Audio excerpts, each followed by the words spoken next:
Hey everybody, so I've made quite a bit of progress and I'm getting ready to take a break and just go have a cup of tea, walk around, stretch my legs, come back in and pack up the rest of this stuff. But I found this tin and it's a big tin, this vintage tin, and it's full of 1980s Gen X memories. So I figured I would share this with you guys since I'm on a Gen X nostalgia binge today. It is full of pins. All right.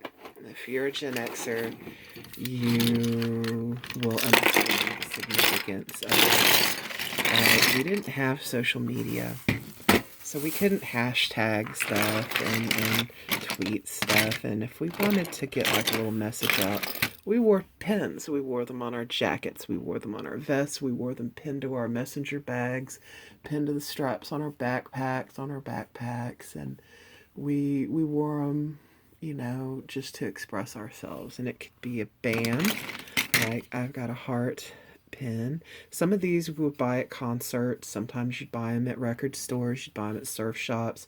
You buy them at head shops. You'd buy them just at little random, trinket shops. You would go to street festivals and there would be vendors selling them. You would go like to rallies and protests and stuff like that, and there would be people selling them to support their cause. And you would join a cause and you would get pins. So a lot of them are just, a band you might like. Some of them are just pop culture, fun, like Queen of Outer Space, the Union Jack. Let's see, like just this little heart.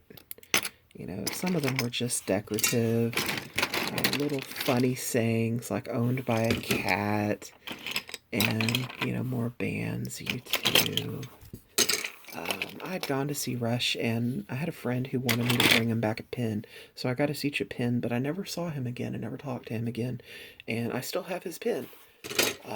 Some of them were souvenir pins. I got this at the Smithsonian in 1987 with Einstein on it when I went on a trip. Some of these, this is a little bit later. This is like 89, 90, early 90s. I had a friend named Adam, and he would always get free movie tickets, like promo tickets, to see movies and then rate them. And we'd always get to see them before they were generally released, and they would always give us some kind of like little swag with it, usually a pen or a pencil or a koozie or something like that. And we went to see People Under the Stairs, and they gave us all these pins. I kept this to remind me of Adam. He passed away a few years ago, and I'm really, really glad that I have some little memories of him. Some of them were just kind of sarcastic and naughty, like, hey, little boy, want a piece of candy? Some of them, typical Gen X cynicism, TV is a crutch for people who can't afford drugs. Some were giveaways from stores. Like, there was this store in Washington, D.C. called Commander Salamander. I went to visit a good friend of mine that lived there, and it was kind of like a punk rock, alternative fashion type store, and I got some pins. That was like from 88. And then there were just some that were just little decorative ones. And some of them were like, sometimes you're the windshield, sometimes you're the bug. Frankie Goes to Hollywood.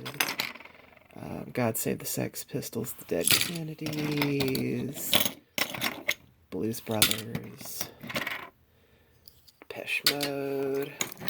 I mean, they were bands, they were pop culture references, little sarcastic phrases. Some of them were political. My goddess can beat up your god. I got this at a pagan event I went to. Iggy Pop. And there were people who think they know it all really annoy those of us who do. And most of them were, really ordain women or stop baptizing them again. Got that from a political event. More pop culture stuff. I wasn't always like this. Empty TV. Parenting by choice, by not by chance. You ignorance. Another Einstein pin. Ozzy Osbourne. Twilight Zone. More Frankie Goes to Hollywood. Dead Milkman. Be My Dog. The Beat. Okay, but wash it first. That one is horrible. I don't even remember where that came from. The Ramones. Your ego is writing checks that your body can't cash.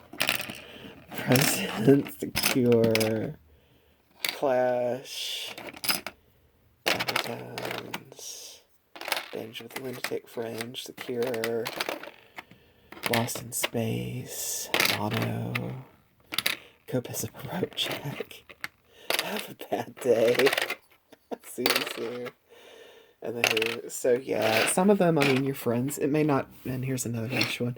Your friend, some of them your friends might give them to you, and or you might bought them yourself, or you might have just found them somewhere.